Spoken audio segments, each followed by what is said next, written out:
स्वर सुधा मंच पर प्रस्तुत है मालती जोशी की कहानी कुलदीप। सुबह का समय मेरा वैसे ही घड़ी से होड़ करते बीतता है। ऐसे में अगर बाहर की घंटी का भी जवाब देना पड़ जाए तो मेरे कोफ्त की सीमा नहीं रहती। पर और कोई चारा ही नहीं था। संदीप नहा रहा था। संध्या स्कूल के लिए तैयार होकर खाने की मेज पर बैठी थी। बच्चों के पापा शेव का सामान फैलाए इत्मीनान से धूप में बैठे थे। भुन भुनाते हुए मैंने दरवाजा खोला। शर्मा जी की विभा सामने खड़ी थी। आंटी जी, संध्या के हाथ मेरी और दीदी की एप्लीकेशंस भिजवा दीजिएगा, उसने कहा। क्यों, स्कूल नहीं जाओगी क्या? पर आज से तो मंथली टेस्ट शुरू हो रहे हैं न, संध्या बता रही थी। जी सो तो है, पर जाना नहीं हो सकेगा। मम्मी की लड़की हुई है न, उसने धीरे से कहा। यूं कहो कि तुम्हारे बहन हुई है। कब हुई? रात में। और दादी नहीं आई क्या इस बार? जी नहीं, कहलवाया है कि लड़का होगा तो आएंगी। अच्छा आंटी जी, मैं चलूं? अस्पताल भी जाना है, उसने जैसे पीछा छुड़ाते हुए कहा। उसे वार्ड नंबर आदि पूछकर मैंने उसे विदा किया। हे भगवान, फिर लड़की। रसोई में जाते हुए मैं सोच रही थी। कौन था? इन्होंने पूछा। शर्मा जी की विभा थी। सुनिए, उनके यहाँ फिर लड़की हुई है। भगवान भी कभी कभी कितना अन्याय करते हैं। फिर लड़की? इन्होंने कहा। मेरे ख्याल से 7वीं या 8वीं है यह।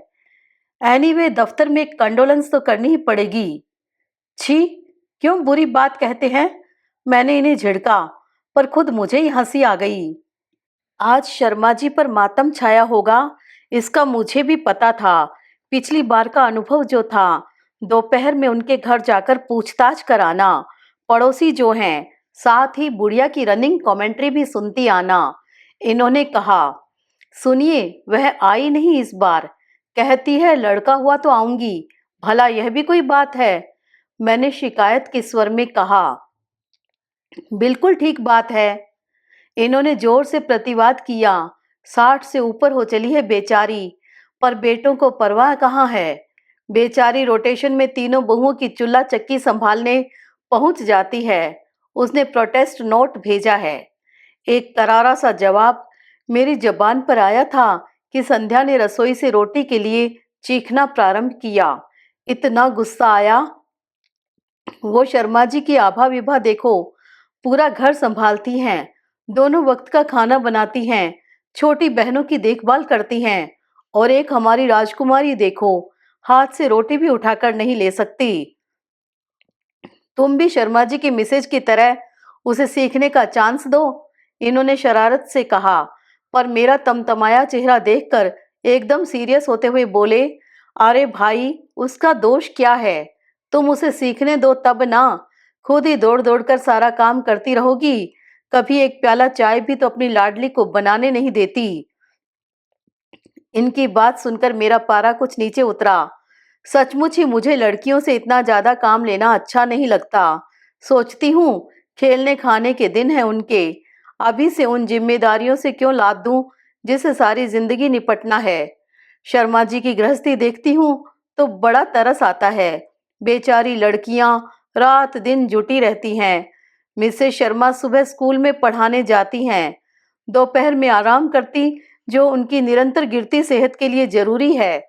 शाम को 1-2 ट्यूशन करती हैं, जो बढ़ते हुए खर्च को सहारा देने के लिए बेहद जरूरी है। बाकी बचा समय छोटे बच्चे की देखभाल में चला जाता है। लड़कियां इस नन्ही सी उम्र में बुजुर्ग बनी घर देखती हैं, नन्ही प्रभा तक फुलके उतार लेती है। हर नए बच्चे के जन्म के साथ मिसेस शर्मा थकती जा रही हैं, पर हर नया बच्चा अपने साथ नए खर्च, नई समस्याएं लाता है। लिहाजा नौकरी छोड़ने का प्रश्न ही नहीं उठता।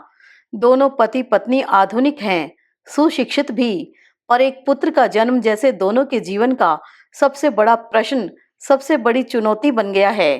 कितने ही साधु संतों के पैर पूजे गए हैं, बीसियों जगह कुंडलियां दिखाई गई हैं, व्रत उपवासों की तो कोई सीमा ही नहीं, पर यह पुत्र रूपी नक्षत्र उनके भाग्याकाश में उदय होने का नाम ही नहीं ले रहा था।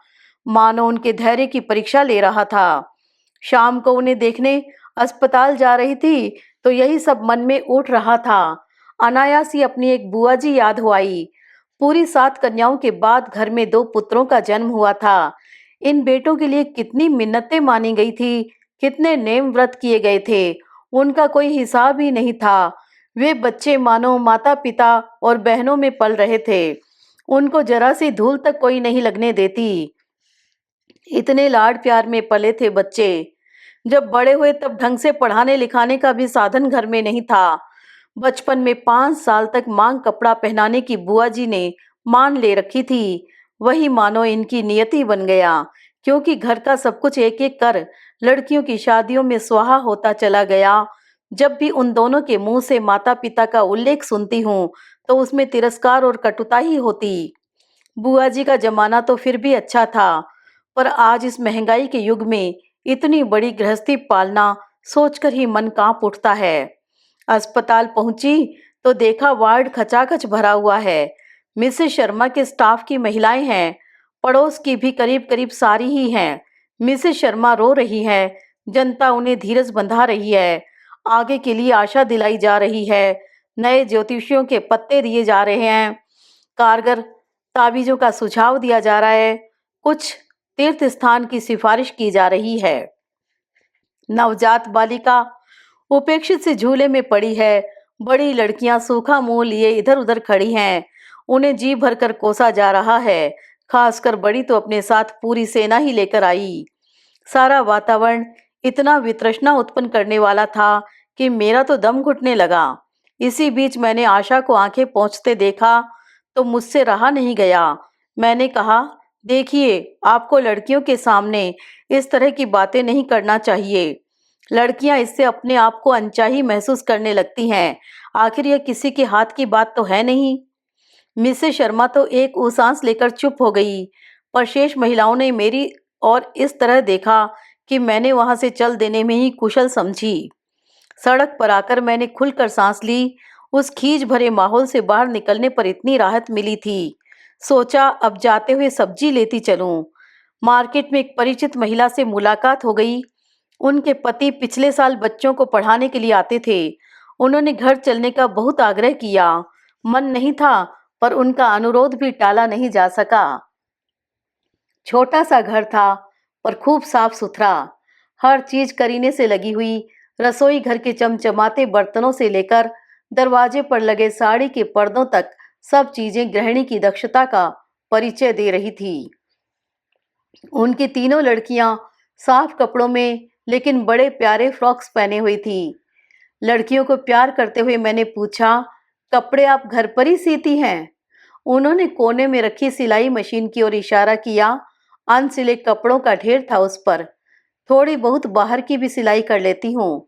बच्चों के दूध का खर्च निकल ही आता है। अरे वाह, यह तो आप बहुत अच्छा करती हैं। मैंने उनका उत्साह बढ़ाने के लिए कहा। क्या करें बहन जी, एक आदमी की कमाई से पूरा नहीं पड़ता। बाहर जाकर कुछ करूं, इतनी मेरी पढ़ाई नहीं है, फिर समय ही कहाँ है। घर बैठे जितना कर सकती हूँ करती हूँ। और फिर बातें चल पड़ी। सांझ कब फिर आई पता ही नहीं चला। उन्होंने ठाकुर जी के आगे दीप जलाया, मुझे हल्दी कुमकुम लगाया और फिर ठेठ महाराष्ट्रियन ढंग से मेरे पांव छू लिए। महाराष्ट्रियन घरों में शाम को दिया बत्ती के समय घर में अगर कोई सुहागिन हो तो हल्दी कुमकुम अवश्य लगाया जाता है। बुजुर्ग हो तो पैर छू लिए जाते हैं। कहिए, क्या आशीर्वाद दूं? मैंने अपना संकोच छिपाते हुए कहा। अगली राखी तक लड़कियों के लिए एक भाई आ जाएगा, ठीक है ना? नहीं बहन जी, आप तो यह आशीर्वाद दें कि जो हैं वही राजी खुशी बने रहें। उन्होंने कहा, सो तो है ही, पर बहनों के लिए एक भाई तो होना चाहिए। मैंने इस पर कहा, है क्यों नहीं, चाचा ताऊ के हैं, वे क्या अपने नहीं हैं? कम से कम मेरे मन में तो। वो तो आप ठीक कहती हैं, पर देखिए सब लोग चाहते हैं कि वंश के लिए। हाय बहन जी, कौन सा ऐसा पेशवाओं का वंश है जिसका चलना जरूरी है? उन्होंने यह इस ढंग से कहा कि हम दोनों ही हंस पड़े। फिर वे गंभीर होकर बोली, असली बात तो नाम होता है, और नाम क्या लड़कियों से नहीं होता? मैं तो अपनी लड़कियों को लड़कों की तरह पढ़ाऊंगी, बड़ी को डॉक्टर और छोटी को वकील बनाऊंगी। मंजली की आवाज बड़ी सुरीली है, उसे मैं संगीत सिखाऊंगी। मैं अपनी सारी अधूरी इच्छाएं पूरी करूंगी, अपने सपने इन लड़कियों में देखूंगी। हमारा इतना बड़ा परिवार था कि सारी इच्छाएं मन ही में रह गई। किसी ने कभी जानने की कोशिश भी नहीं की। नहीं बहन जी, हम गरीब आदमी हैं। ज्यादा बड़ा परिवार पालने की सामर्थ्य हम में नहीं। लड़के की आशा में भूखे नंगे बच्चों से घर भरने में कहाँ की अक्लमंदी है। बस आप तो हमें यही आशीर्वाद दीजिए कि जो है वही कुशल पूर्वक बने रहें। मैंने मन भरकर उनके लिए यही कामना की। लौटते हुए सोचा, कभी इस अनपढ़ सीधी सादी महिला को मिसेस शर्मा से मिलाऊंगी। पर फिर सोचा, क्या लाभ होगा। दादी ठीक कहती थी, सोए हुए को जगाना आसान है, जागे हुए को कौन जगा सकता है।